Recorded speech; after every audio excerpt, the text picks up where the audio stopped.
ஒரு செங்கல் ஒரு முட்டை. எங்க அண்ணன் மதுரை முத்து மாதிரி ஒரு ப்ராப்பர்ட்டி காமெடி. இது மான், சல்லுன்னு போனா சல்மான் அப்படிங்கிற மாதிரி. இது முட்டை, அது பேசுறது ஒரு கூமுட்டை.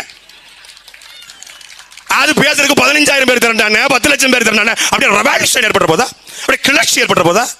பிரபாகரன் பிள்ளைகளுக்கு அடிதடி அரசியல் பண்ண தெரியாது அப்படின்னு நம்பிக்கிட்டு இருக்கீங்க. வடிவேல் வேணாம், எங்க கிட்ட வேணாம், காட்ட மாட்டோம், வேணாம். நாங்க ஜாலியா ஒரு கட்சி தமிழ்நாட்டை ஜாலியா அரசியல் பண்ணுது, கூலா அரசியல் பண்ணா யாரு? அவன் டென்ஷனா இருக்கான். உதயநிதி ஸ்டாலின் கூட்டத்துக்கு 15,000 பேர் கூட்டு வரணும். எவ்வளவு நீங்க கூட்டுறீங்க? நீங்க 500 பேர். பொன்முடி நீங்க கூட்டுறீங்க, நீங்க 500 பேர். எங்க எங்க அக்கா சொன்ன டெம்போல வச்சு கடத்திருக்காங்க. எங்க இருந்து? கொளத்தூர் தொகுதியில இருந்து நீ விக்கிரவாண்டி தொகுதிக்கு உதயநிதி ஸ்டாலின் கூட்டு ஆள் சேர்க்கணும். கொளத்தூர்ல இருந்து கூட்டு வந்திருக்கான், சென்னையில இருந்து. அந்த பக்கம் வில்லிவாக்கத்துல இருந்து கூட்டு வந்திருக்கான் ஆளு.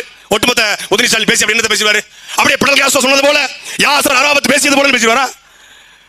இல்ல பகத்சிங் குறித்து பேசுவாரா? இல்ல சுபாஷ் சந்திரபோஸ் குறித்து பேசுவாரா? இல்ல பெரியார் பேசியதா பேசுவாரா? இல்ல அண்ணா சொன்னதா சொல்லுவாரா?